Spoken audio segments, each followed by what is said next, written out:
रिश्तों के टुकड़े करती है, आंखों में आंसू भरती है, न जाने किधर से आए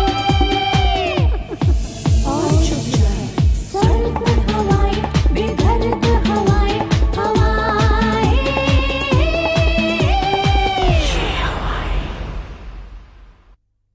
मेरे सारे सवालों का जवाब दो सारा।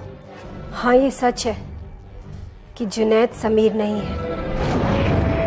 हम समीर का कत्ल कर चुके हैं। मुझे तो खुद पर शर्म आ रही है कि मैंने उसकी बातों को मानकर अपने खून का इल्जाम उसे लेने दिया। तुम फिक्र मत करो जोया, सनोबर को मैं किसी भी हालत में आजाद कराऊंगा। सोहेब ने मेरी जिंदगी में जो खलिश और खालीपन पैदा किया है, अब वो कभी नहीं भर सकता। तो शायद तुम्हें ये पता नहीं है कि गाजी साहब ने अपने अमल से सारी बुरी शय और बुरी नियत वालों की ताकत छीन रखी है।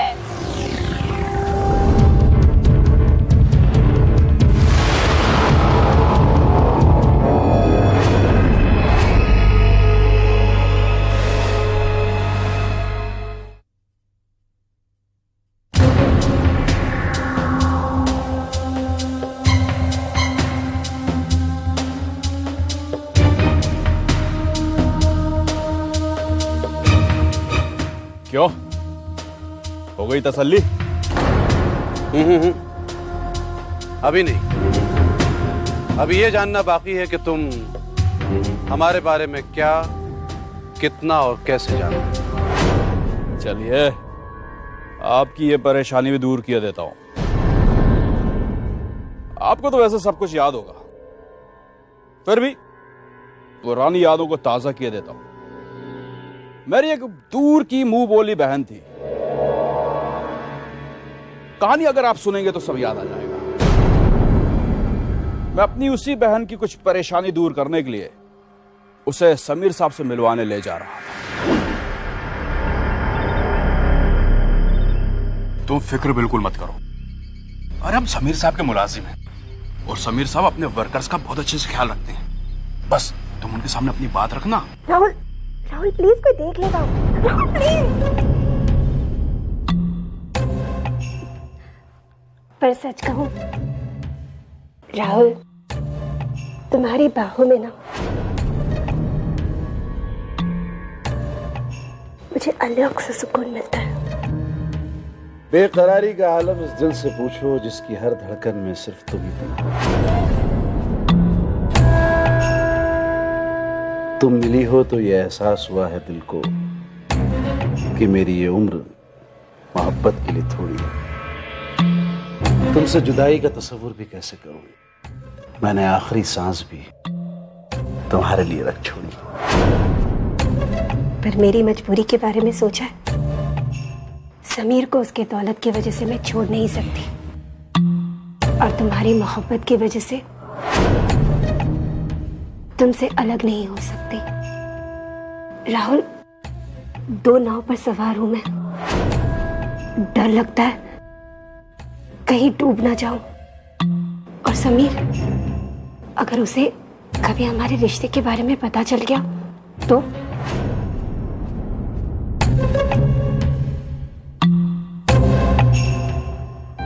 अगर समीर के पास बेपनाह दौलत और ताकत ना होती ना, तो मैं कब का तुम्हें अपना बना चुका होगा। लेकिन खैर छोड़ो, क्यों हम बिला वजह उन बातों को सोचें जो एग्जिस्ट ही नहीं कर रही हैं।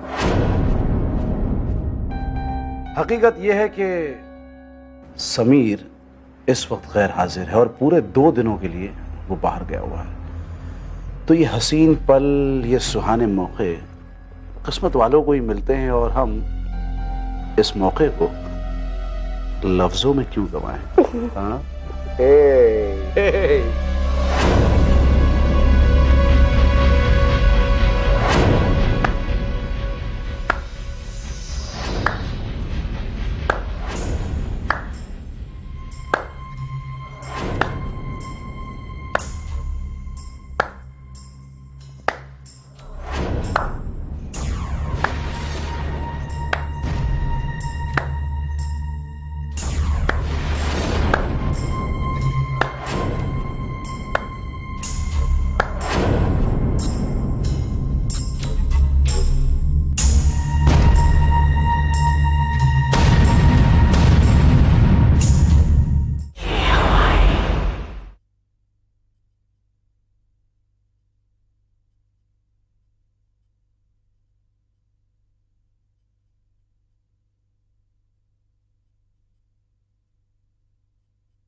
बेवफाई, गद्दारी और फरेब की जीती जागती मिसालें मेरे सामने खड़ी हैं।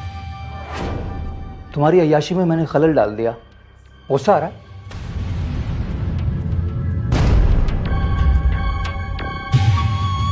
या फिर अचानक मुझे यहां देखकर हैरानी हो रही है? एक्चुअली मुझे तुम दोनों पर पहले से ही शक था और इसीलिए मैंने बाहर जाने का प्रोग्राम बनाया था। और अगर मैं ऐसा नहीं करता तो फिर तुम्हें रंगे हाथों कैसे पकड़ता?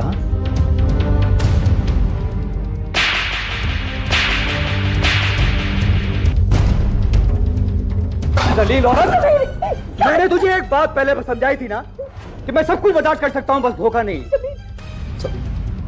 और मेरे साथ जो धोखा करता है उसके साथ में मैं क्या सुलूक करता हूं, ये भी मैंने तुझे बताया था ना समीर।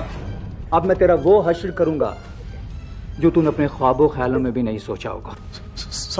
समीर, हटो।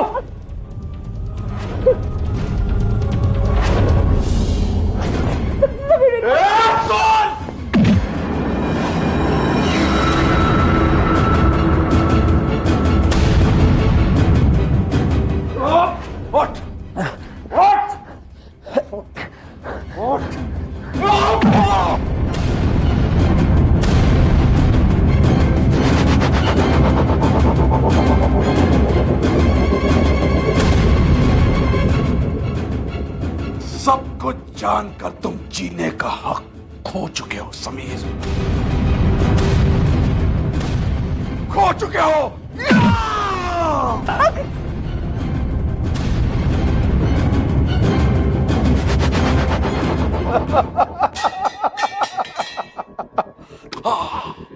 Damn it.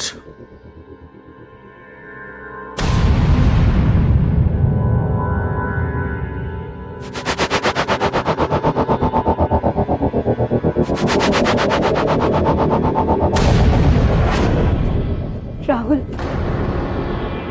ये मर गया।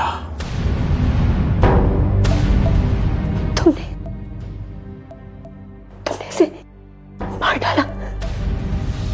अगर मैं नहीं मारता तो ये हमें मार देता।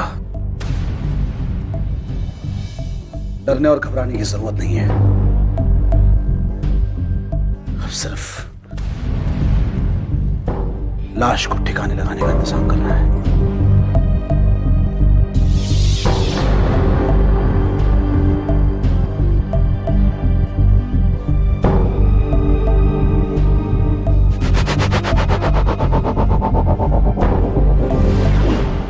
और इसके आगे की दास्तान तो आप जानते ही हैं। मेरी उस मुंह बोली बहन ने आपको लाश को ठिकाने लगाते हुए देख लिया। बस एक बात जो आप नहीं जानते, मेरी उस बहन के पीछे पीछे मैं भी था और सब कुछ देख लिया था। वो तो खुशकिस्मत था मैं, वरना मेरी बहन की तरह आप मेरा भी हश्र करते।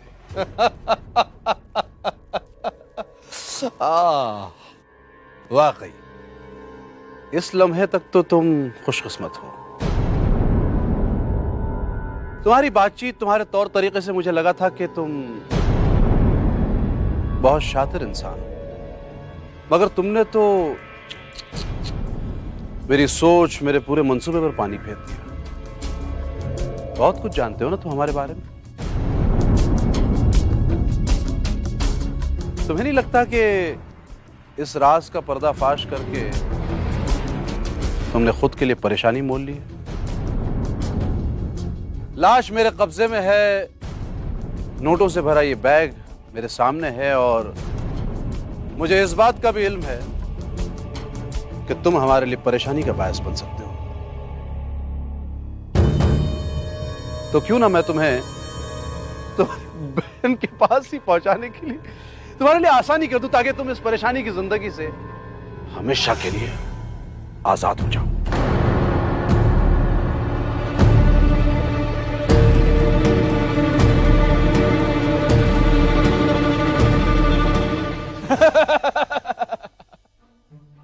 लगता है आपने मुझे समझने में गलती की। ऐसी भूल कभी मत करना, वरना जिस उलझन में फंसे हैं ना और उलझते जाएंगे। साफ साफ बताओ क्या कहना चाहते हो। अगर तुमने मुझे मारने की कोशिश की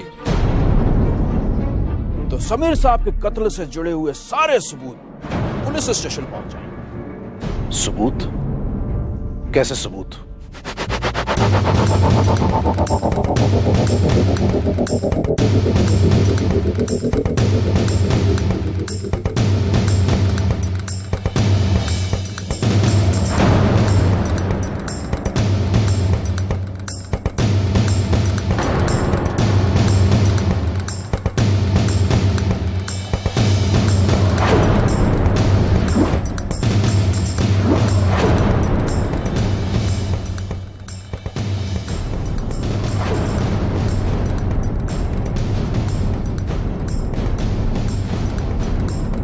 यह तस्वीरें, मुझे क्या मालूम था कि अनजाने में खींची गई ये तस्वीरें एक दिन मेरे इतने काम आएंगी। ये तस्वीरें किसी और ने भी देखी हैं? ना किसी ने देखी है, ना किसी के पास है। हाँ, अगर तुम मुझे मार दोगे तो मेरा एक दोस्त है जिसके सुबह घर पहुंचने से पहले एक लेटर वहां होगा जिसमें तस्वीरें और नेगेटिव्स का डिटेल होगा। उसमें लिखा होगा कि उसे तस्वीरें कहां मिल सकती हैं, और वो मेरा दोस्त बड़ा भोला है, वो सीधा पुलिस स्टेशन पहुंच जाएगा।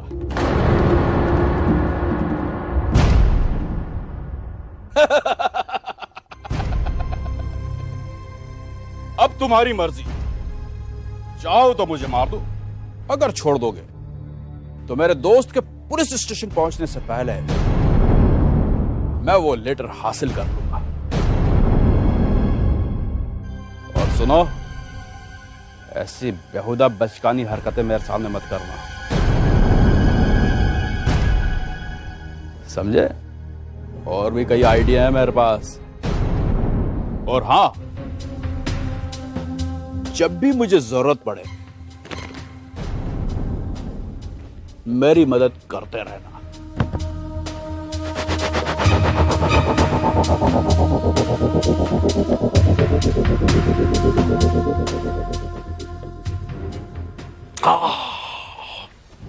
Damn it! एक बार तुम्हारे शिकंजे से निकल जाऊं, उसके बाद हमेशा के लिए तुम्हारी मदद कर दूंगा।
मेरी छोटी सी बहन अचानक इतनी बड़ी हो गई।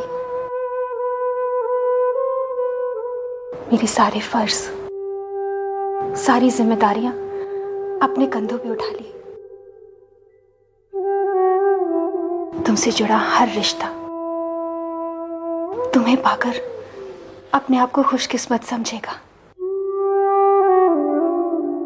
तुम्हारी कुर्बानी मिसाल है उन लोगों के लिए जो सिर्फ अपने लिए जीना जानते हैं। तुम्हारी और अरसलान की एक दूसरे से शादी के लिए रजामंदी मुझे मुमकिन नहीं लग रही थी, मगर हालात ने नामुमकिन को मुमकिन कर दिया।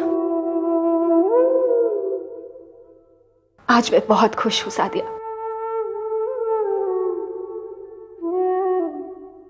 बहुत खुश। अब देखना, धीरे धीरे सब कुछ ठीक हो जाएगा। मुझे पूरा यकीन है कि तुम अरसलान और बच्ची को बहुत खुश रखोगी और अरसलान भी तुम्हारा बेहद ख्याल रखेगा। आज मुझे मुकम्मल सुकून मिल गया है। खुश रहो। अपी,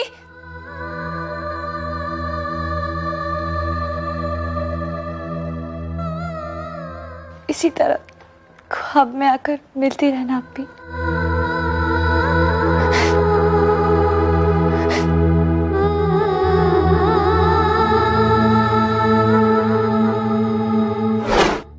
कमाल करते हो ज़ोहैब, पहले तो खुद ही उल्टी सीधी हरकतें करोगे और फिर खुद ही रोओगे। देखो, मैं जानता हूं कि तुम इस वक्त सादिया के बारे में बात नहीं करना चाहते, लेकिन फिर भी आज तुम्हें मेरी एक बात सुननी ही पड़ेगी। मैंने आज तक कभी सादिया को नहीं देखा, बस तुमने उसके बारे में मुझे जो कुछ भी बताया उसके हिसाब से एक खाका अपने दिमाग में बना लिया, और उस हिसाब से सादिया जैसी लड़की ना तो बेवफा हो सकती है और ना ही गलत। तो क्या अरसलान की चच्ची ने जो कुछ मुझे बताया वो सब गलत था? सरासर गलत कहा उन्होंने यार। अरे क्या तुम जानते नहीं हो इन आपसी रिश्तेदारों की सियासत को? उन्होंने तुम्हें भड़काना चाहा और वो कामयाब हुई। और बाय द वे, तुम उन्हें कितना जानते हो कि तुमने सादिया की बात पर यकीन नहीं किया, लेकिन उनकी बात पर यकीन किया। और सादिया उस दिन जो मेरे साथ उस तरह से पेश आई, वो ज़ोहैब, कोई भी लड़की अपने चाहने वाले के मुंह से इस तरह की बात ना तो कभी सुन सकती है और ना ही बर्दाश्त कर सकती, जैसा तुमने उससे कहा। माफ करना दोस्त, उसने तो तुम्हारे साथ बहुत रियायत बरती। यार, लग तो मुझे भी रहा है कि मुझसे बहुत बड़ी गलती हो गई, बहुत बड़ी भूल हुई। क्या सादिया मुझे माफ करेगी? हाँ माँ, माफ तो तब करेगी ना जब तुम उससे मिलोगे, उसके पास जाओगे। तुमने तो झूठी खबर फैला रखी है कि तुम यूएस गए हुए हो। Hello mummy. हेलो बेटा। बेटा, तुम्हारा फोन क्यों नहीं लग रहा था? वो मम्मी, मैंने बंद कर दिया था फोन। बेटा, अरसलान घर तुमसे मिलने आया था। मैंने वही कहा जो तुम चाहते थे। मैंने कह दिया कि तुम यूएस चले गए हो। मम्मी, मैं वापस आ रहा हूँ, मुझे सादिया से माफी मांगने के लिए उसके पास जाना है। बेटा, तुम जल्दी आ जाओ।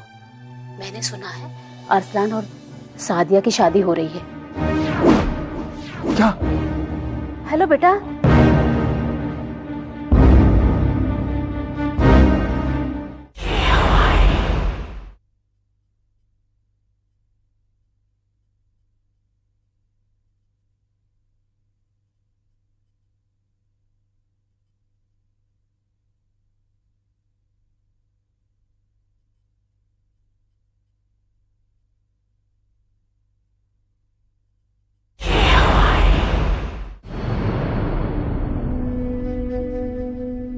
हाँ, ये सच है कि जुनैद समीर नहीं है।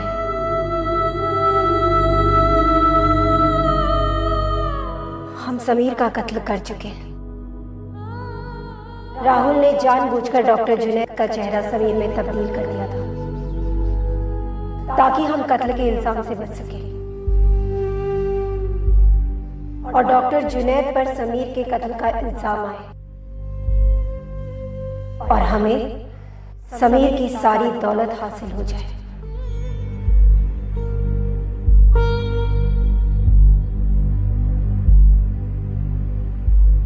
वो शायद नहीं, डॉक्टर जुनैद है। राहुल डॉक्टर जुनैद को बहुत अच्छी तरह से जानता है। डॉक्टर जुनैद की वाइफ का बंगलो रिवरडेल आज भी न्यू मुंबई में है।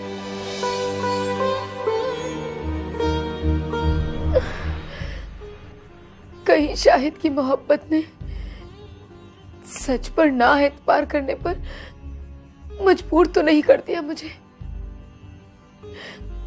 सब लोगों ने मुझे समझाया, लेकिन मैं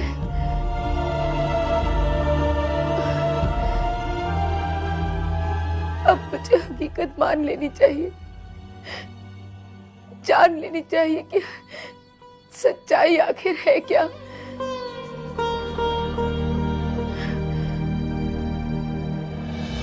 ठीक है ना बेल के कागजात? कैसी बात कर रहे हैं आप इतने बड़े वकील हैं, आपके पेपर गलत कैसे हो सकते हैं? फिर सनोबर जी कहाँ हैं? बस आती होंगी।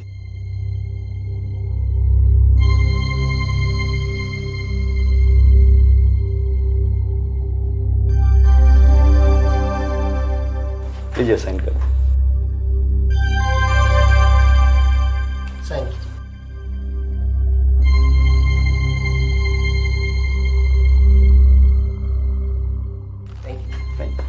मैंने कहा था ना सनोबर, मैं तुम्हें छुड़ा लूंगा। मैं जानती हूँ हरान, तुम जो कहते हो वही करते हो। ओके मिस्टर हरान, मैं निकलता हूँ। थैंक्स वकील साहब।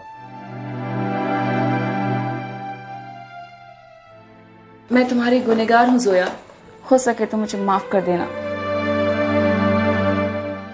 नहीं सनोबर, मुझे तुमसे कोई गिला नहीं है।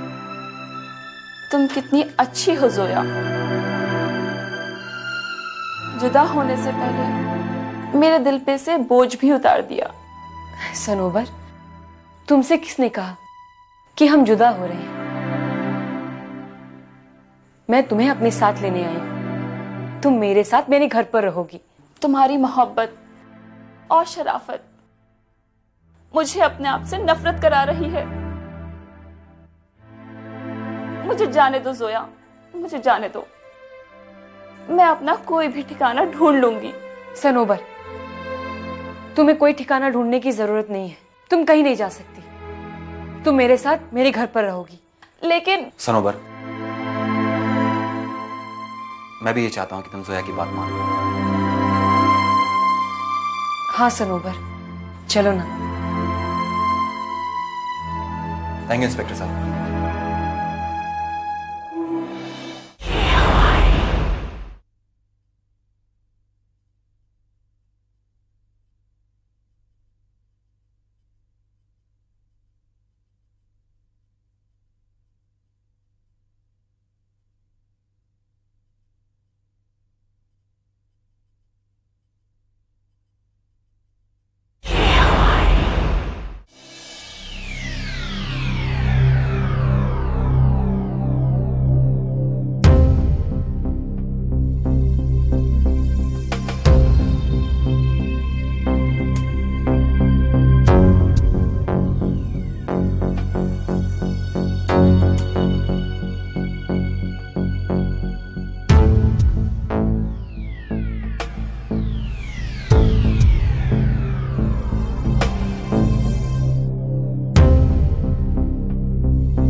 अस्सलाम वालेकुम। वालेकुम सलाम। मेरा नाम रेशम है। एक सिलसिले में आपसे बात करने आई हूँ, जिसके तार शायद आपसे और हमसे दोनों से जुड़े हुए हैं। क्या मैं थोड़ी देर आपसे बात कर सकती हूँ? आइए। शुक्रिया।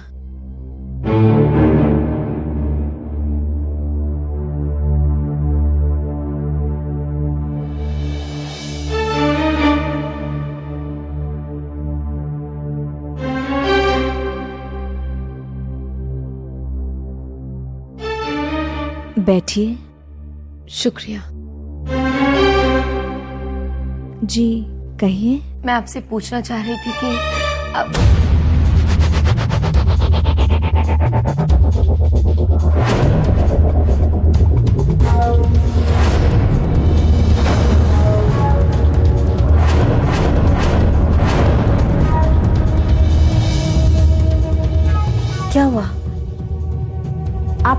चाहती थी ना।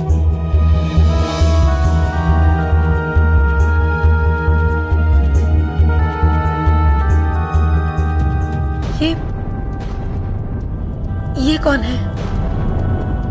जी, ये मेरे हस्बैंड है जुनैद।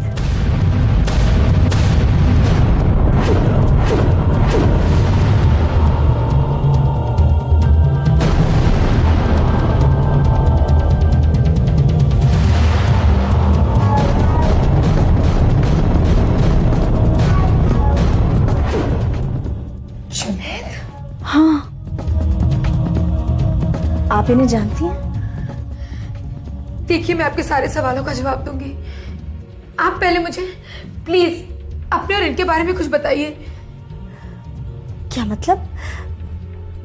मैं आपका मतलब नहीं समझी। देखिए, आप एक अनजान औरत हैं और मैं आपका मकसद भी नहीं जानती हूँ। फिर मैं अपनी पर्सनल लाइफ आपके साथ क्यों शेयर करूँ?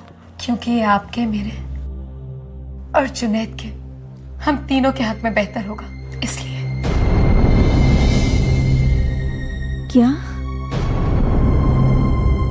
आप जुनैद को जानती हैं? कहाँ है वो? इसका मतलब आपकी बात में सच्चाई है। अगर जुनैद कहीं और है तो आपके पास हो ही नहीं सकते। ये बात तो साफ हो गई। अब अगर आप बाकी की बातों पर थोड़ी सी रोशनी डालेंगे तो सबके लिए बेहतर होगा। जी, आज से कुछ साल पहले मेरी और जुनैद की शादी हुई थी। हमारे बीच सब कुछ ठीक था, सिवाय इसके कि जुनैद को अपने पेशे से बहुत लगाव था। इतना लगाव, वो एक डॉक्टर थे और डॉक्टर होने के नाते वो अपना ज्यादातर समय मरीजों के इलाज में बिताया करते थे। जुनैद अपने पेशे को और अपनी जाती जिंदगी को अलग नहीं कर पाए। यहां तक कि हमारी बेटी डॉली,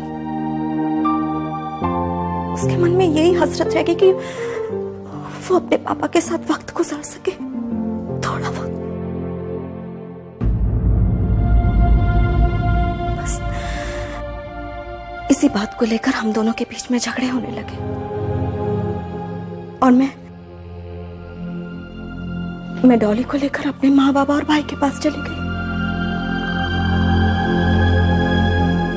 मुझे उम्मीद थी कि जुनैद मुझे लेने जरूर आएंगे या फिर बुलवा लेंगे, लेकिन ऐसा नहीं हुआ। वक्त गुजरता गया और मुझे ये बात सताने लगी कि मेरे और जुनैद के बीच में कहीं दरार और गहरी ना हो जाए। बस मैं डॉली को लेकर यहां वापस आ गई, लेकिन मैंने पाया कि जुनैद लापता थे। मैंने उन्हें बहुत बहुत ढूंढने की कोशिश की, लेकिन उनका कुछ नहीं पता चला, कुछ पता नहीं चला।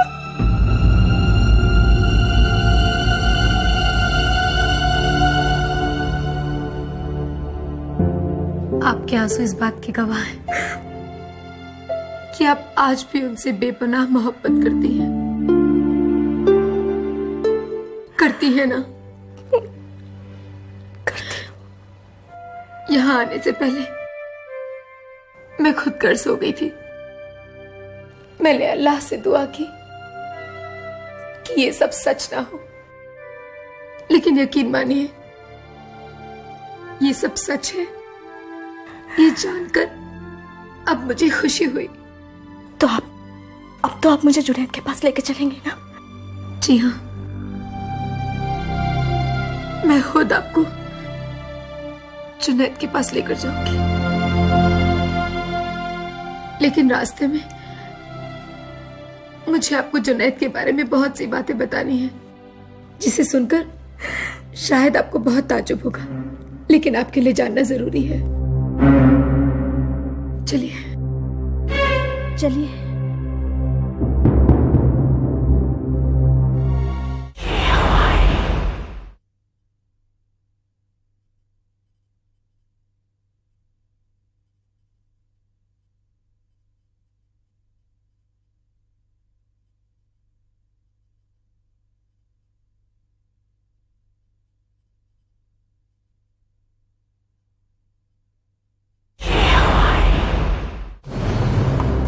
क्या कहूं, कुछ समझ में नहीं आ रहा, फैसला ही नहीं कर पा रहा हूं। लेकिन सारा, जब तुम इतना यकीन के साथ कह रही हो तब तो मानना ही पड़ेगा।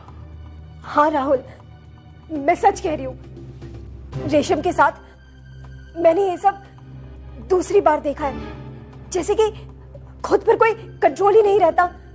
पहली बार मैंने खुद को ऊंचाई से छलांग लगाते हुए देखा था, और इस बार न जाने कैसे बस अपने आप मैं सब कुछ कबूल करती चली गई। I really don't understand Rahul कि ये सब कैसे हो रहा है। सारा, मैंने जिंदगी में बड़ी से बड़ी मुसीबत और बड़ी से बड़ी परेशानी का सामना किया है, लेकिन ये मजबूत कदम कभी नहीं डगमगा है। लेकिन आज पहली बार ऐसे महसूस हो रहा है जैसे हमारी नफ्स की डोर हमारे हाथों से छूट रही है। एक तरफ उस ब्लैकमेलर के हाथ में हमारी दुखती रग है, और दूसरी तरफ रेशम को सब कुछ पता चल गया है। राहुल, मैं तुम्हें एक बात बताना भूल गई थी। रेशम ने पुलिस स्टेशन फोन किया था, वहां इंस्पेक्टर नहीं मिला तो उसने मैसेज छोड़ा कि इंस्पेक्टर यहां आए। राहुल, उसने ये भी कहा था कि जिस तरह अपना कंट्रोल खोते हुए मैंने उसके सामने सब कुछ कबूल कर लिया था, ठीक उसी तरह और मैं उस इंस्पेक्टर के सामने सब कुछ कबूल कर लूंगी। कमाल करती हो तुम सारा, इतनी इंपॉर्टेंट बात तुम्हारे साथ हो गई और तुमने मुझे बताना तक जरूरी नहीं समझा। You know the situation is so critical, still you afford to take a swing on it. अरे अगर उस ऑफिसर ने हम दोनों को यहां एक साथ देख लिया तो पता है क्या होगा? कयामत आ बरपा होगी। नहीं राहुल, मुझे ऐसे भी बहुत डर लग रहा है, कहीं उस इंस्पेक्टर के सामने मैं सब कुछ कबूल न कर बैठूं। हमारी बेहतरी इसी में है कि हम फौरन यहां से रवाना हो जाएं। हमारा यहां एक पल भी रुकना ठीक नहीं। चलो।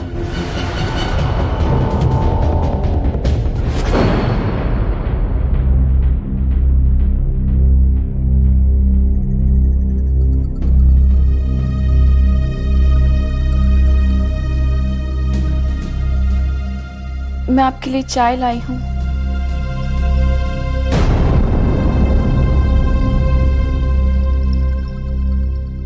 मैं जानती हूं आप लोग मुझसे अभी तक नाराज हैं।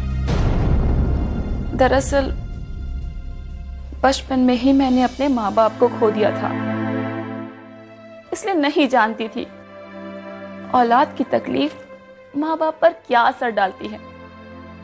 मैं जानती हूं जोया पर जुल्म कर कर मैंने आप लोगों की जिंदगी मौत से भी बदतर कर दी थी। क्या करती, कोई समझाने वाला नहीं था ना, इसलिए नादानी करती ही रही। अगर आप जैसे माँ बाप मेरे भी होते तो ये सब नहीं होता जो हुआ है। मत रो बेटी, ये सच है कि हमारा मन तुम्हारे लिए साफ नहीं हो पा रहा था।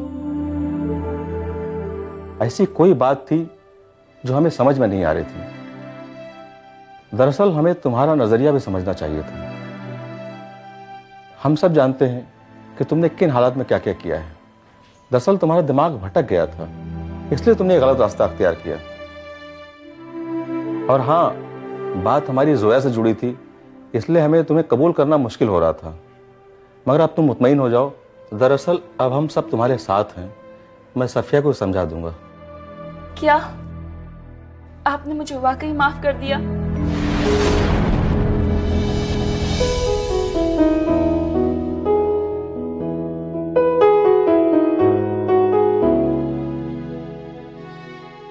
बैठो हारान। अब बताओ जोया, वो कौन सी ऐसी बात है जो घर में नहीं हो सकती थी? कहीं ये बात सनोबर से ताल्लुक तो नहीं रखती? इसका मतलब ताल्लुक रखती है। तुम्हारी परेशानी देख के मैंने इस बात का अंदाजा पहले ही लगा लिया था। अब तुम्हारे चौंकने से मुझे इस बात का यकीन हो गया। हारान, सनोबर तुमसे बेइंतहा मोहब्बत करती है। और तुम? मैं जानता हूं जोया कि हम दोनों के बीच में कभी इस बात का इजहार नहीं हुआ, लेकिन हम दोनों के दिल में एक दूसरे के लिए जगह बन चुकी है। हारान,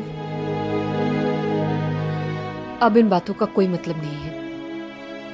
तुम पहले सनोबर से मोहब्बत करते थे और वो भी तुम्हें बहुत चाहती है।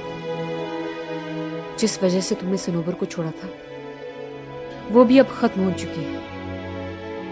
मुझे नहीं लगता कि अब तुम्हें सनोबर को अपनाने में कोई दिक्कत होनी। दिक्कत है जोया, दिक्कत है। तुमने जो कहा वो सच है, लेकिन हम दोनों के बीच में जो रिश्ता पनप रहा है वो भी एक सच है। इस बात को लेके मैं भी काफी परेशान हूं जोया। मेरी समझ में नहीं आ रहा है कि मैं क्या करूं।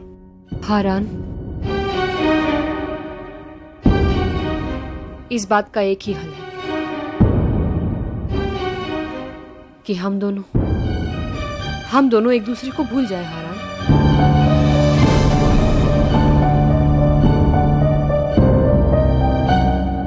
क्या तुम मुझे भूल सकती हो?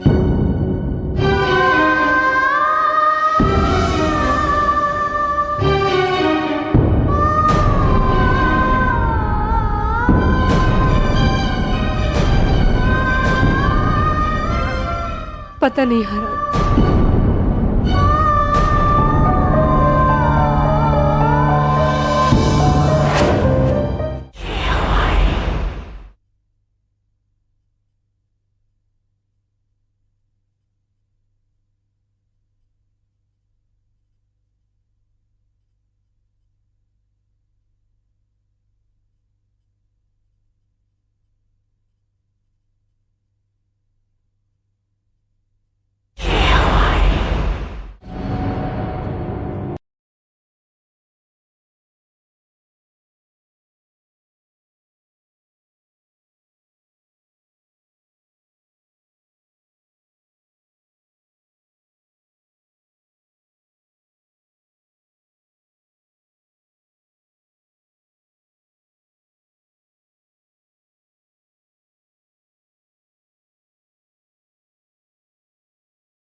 कहिए। कौन हो तुम? जी मैं इस घर की देखभाल करता हूँ। जाके सारा मैडम से कहिए इंस्पेक्टर नसीम खान है, उनसे मिलना चाहते हैं। जी मैडम घर पर तो नहीं है। घर पर नहीं है तो कहाँ गई? पता नहीं साहब, कुछ दिनों के लिए बाहर गई हैं। इस घर की चाबी मुझे देकर गई हैं साफ सफाई के लिए। ये क्या चक्कर है? कांस्टेबल ने तो मुझे बताया था कि सारा कुछ कबूल करना चाहती है और यहाँ ये घर छोड़ के चली गई। पानी पियेंगे साहब? हाँ। नहीं, देखिए, जब भी तुम्हारी मेम साहब आए उनसे कह देना इंस्पेक्टर नसीम खान आए थे और वो मुझसे आकर चौकी में मिल रहा है। जी साहब।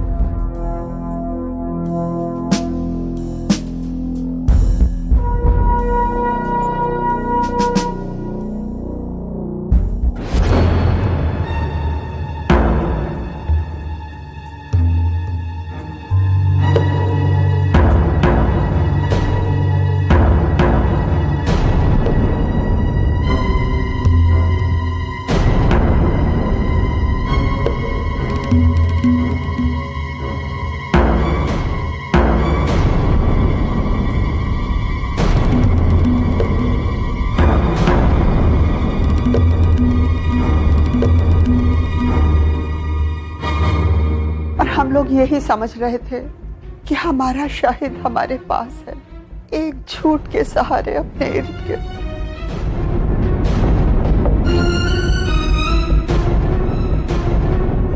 खुशियों का महल सजा लिया था।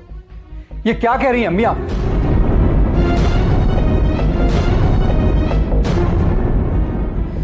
क्या हो गया अम्मी आपको? आप भी इन बातों में आ गई। मैं ही आपका शाहिद हूं, आपका बेटा। पता नहीं रेशम ये सब कुछ क्यों कर रही है। आप गौर से मेरी शक्ल देखिए। क्या मैं ही आपका शौहर जुनैद हूं?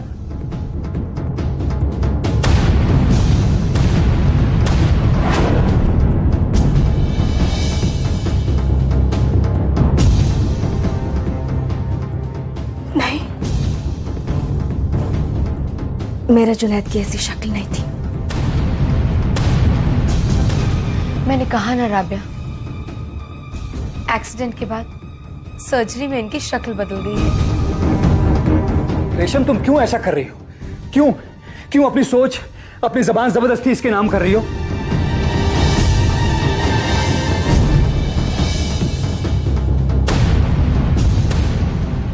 पहले मैं सहारा का शौहर बन चुका हूं, अब मैं इनका शौहर बन गया। मेरी याददाश्त खो जाने का अच्छा फायदा उठा रहे हैं सब। रेशम, तुम सोचो रेशम, जब सारा ने मुझे अपना शौहर कहा था तब तुम्ही ने बहस की थी ना, और आज अब खुद यह हक इसको दे रही हो। रेशम ठीक कह रही है। दरअसल ये राबिया ही तुम्हारी सीधी की हयात है। आज बरसों के बाद तो उन दोनों की आंखों पर से पर्दा हटा है। हालांकि मैं तो पहले से ही जानता था कि तुम जुनैद हो, शाहिद नहीं हो।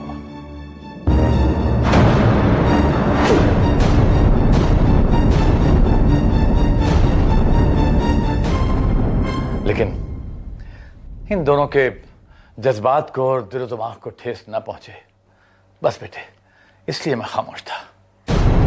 आप ये सब क्या कह रहे हैं और क्यों कह रहे हैं, मैं कुछ नहीं जानता। मैं सिर्फ इतना जानता हूं कि मेरा इनसे कोई ताल्लुक नहीं है।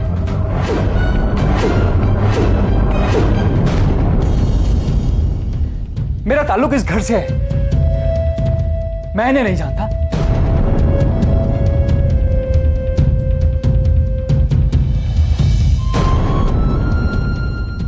चले जाइए यहां से।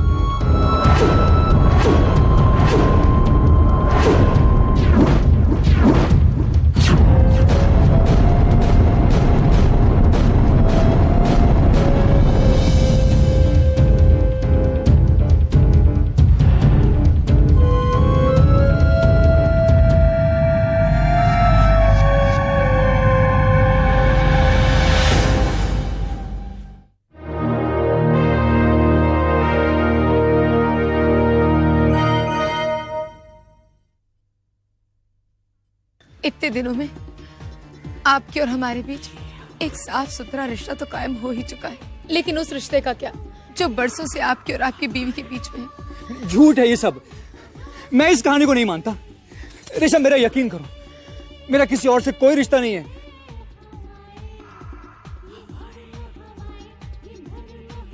सरोवर, तुम बीच में मत आओ। तुम अपना मकसद भूल चुकी हो, लेकिन मैं अपने मकसद में कामयाबी हासिल करके रहूंगा। ये कहानी नहीं है इंस्पेक्टर साहब। हकीकत कैसे मान लूं मैं इसे?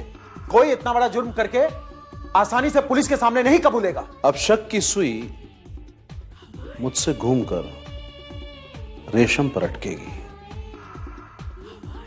बीज तो बो दिया है, अब सिर्फ